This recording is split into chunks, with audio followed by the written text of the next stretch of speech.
सिर्फ 45 डेज में आने वाले हैं 45 करोड़ से ज्यादा विजिटर्स।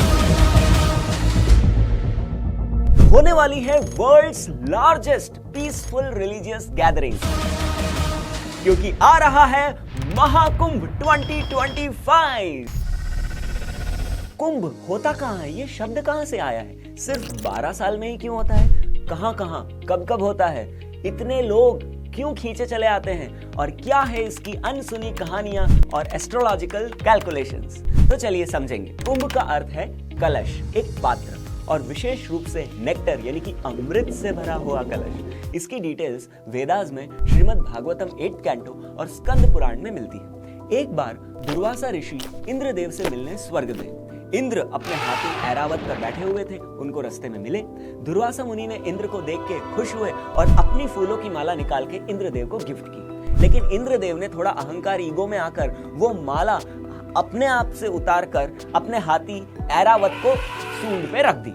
अब किसको पता था इंद्र की ये एक छोटी सी गलती उसको बहुत भारी पड़ने वाली थी। हाथी ठहरा जानवर, उसको समझ नहीं आया ये हुआ क्या। उसने माला अपनी सूंड से जमीन पे फेंक दी और अपने पैरों से कुचल दी। ये देखकर दुर्वासा मुनि को बहुत गुस्सा आया और उन्होंने इंद्र को श्राप दिया कि तुझे बहुत अहंकार हो गया है, तेरी सारी संपत्ति, ऐश्वर्य, शक्ति, ये साम्राज्य तुझसे छिन जाएगा। श्राप का असर हुआ, असुरों ने देवताओं पे हमला किया और स्वर्ग पे कैप्चर कर लिया। अपनी कंडीशन खराब होते देख सारे देवतागण दौड़े दौड़े ब्रह्मा जी के पास गए। ब्रह्मा जी को समझ नहीं आया क्या करें। फाइनली वे भगवान विष्णु के पास गए क्षीर सागर में। भगवान विष्णु ने उनको सजेस्ट किया कि असुरों की ही हेल्प लो और इस क्षीर सागर का मंथन करो, चर्निंग करो। इससे जो अमृत निकलेगा वो पान करना तुम्हें अजय अमर बना देगा। और फिर अमृत का लालच दिया और देवताओं ने असुरों की हेल्प ली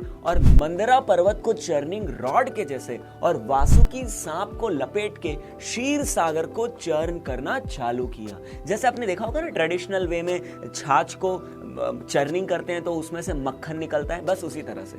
तो इस महामंथन से बहुत सारी चीजें निकली।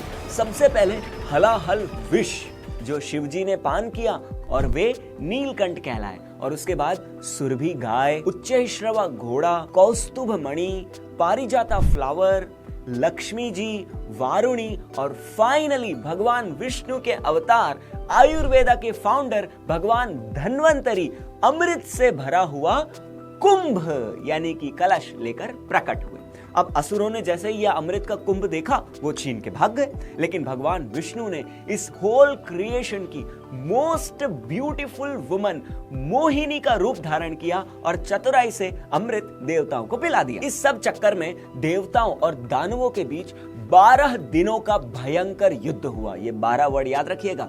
और इस युद्ध में इंद्र का पुत्र जयंत कुंभ को लेकर भाग गया। लेकिन लड़ाई चल रही थी तो इन 12 दिनों में बीच बीच में उसको ये कुंभ अपने हाथ से धरती पर 4 अलग अलग जगहों पर रखना पड़ा या छुपाना पड़ा कह लीजिए। तो उसने इन 4 जगहों पर इस कुंभ को रखा। गंगा नदी के किनारे हरिद्वार में, शिप्रा नदी के किनारे उज्जैन में, गोदावरी नदी के किनारे नासिक में, गंगा यमुना सरस्वती के त्रिवेणी संगम पर प्रयागराज में। अब जब जब जयंत ने कुंभ को इन जगहों पर रखा और उठाया तो इसमें लबालब अमृत से भरा हुआ वो कुंभ की कुछ बूंदें वहां पर छलक के गिर गई और नदी के पानी में मिल गई, जिससे सारी नदी का पानी अमृत जैसा हो गया। अब ये रिलेटिव वर्ल्ड है।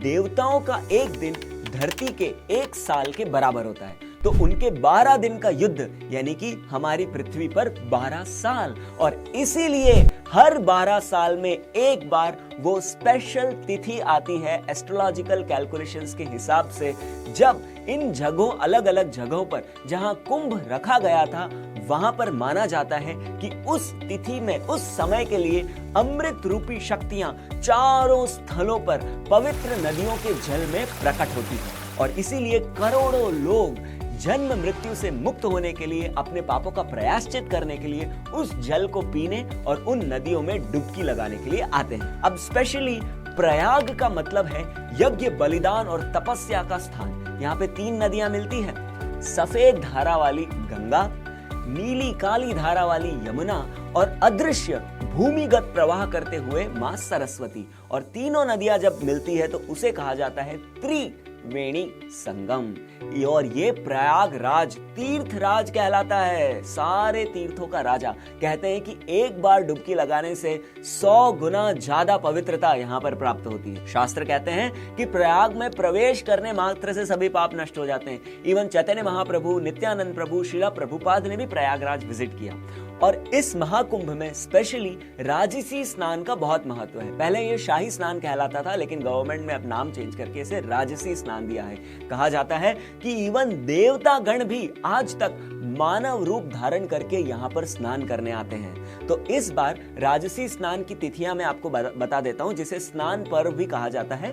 पौष पूर्णिमा 13 जनवरी को, मकर संक्रांति 14 जनवरी को, मौनी अमावस्या 29 जनवरी को, बसंत पंचमी 3 फरवरी को, माघी पूर्णिमा 12 फरवरी और महाशिवरात्रि 26 फरवरी को।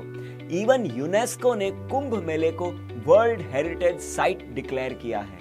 तो वही कुंभ को सेलिब्रेट करने, इसे पहले माघ मेला भी कहा जाता था, तो ये कुंभ को सेलिब्रेट करने के लिए जबरदस्त मेला लगता है। यहाँ पर एकर्स एंड एकर्स लैंड में पूरी टेंट सिटी बनाई जाती है सारी फैसिलिटीज के साथ। इवन श्रीला प्रभुपाद भी 1923 से 13 साल तक प्रयागराज में प्रभुपाद ने निवास किया, जहां पर उनकी प्रयाग फार्मेसी थी। और इवन मोतीलाल नेहरू और जवाहरलाल नेहरू, इंडिया के प्राइम मिनिस्टर जो बाद में बने, वो प्रभुपाद के कस्टमर्स यहाँ हुआ करते थे। और प्रयागराज में ही श्रीला प्रभुपाद ने भक्ति सिद्धांत सरस्वती महाराज के गौड़ीय मठ एस्टैब्लिश करने में हेल्प की, और यहीं पर उनके गुरु महाराज ने उन्हें हरिनाम और गायत्री दीक्षा भी दी। तो हम सब तो प्रयागराज जा रहे हैं, आप भी इस महाकुंभ में पार्टिसिपेट करने की तैयारी कर लीजिए, देवताओं के साथ स्नान कीजिए।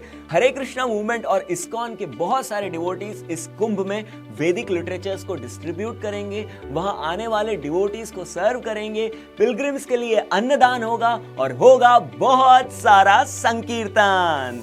हरे कृष्णा।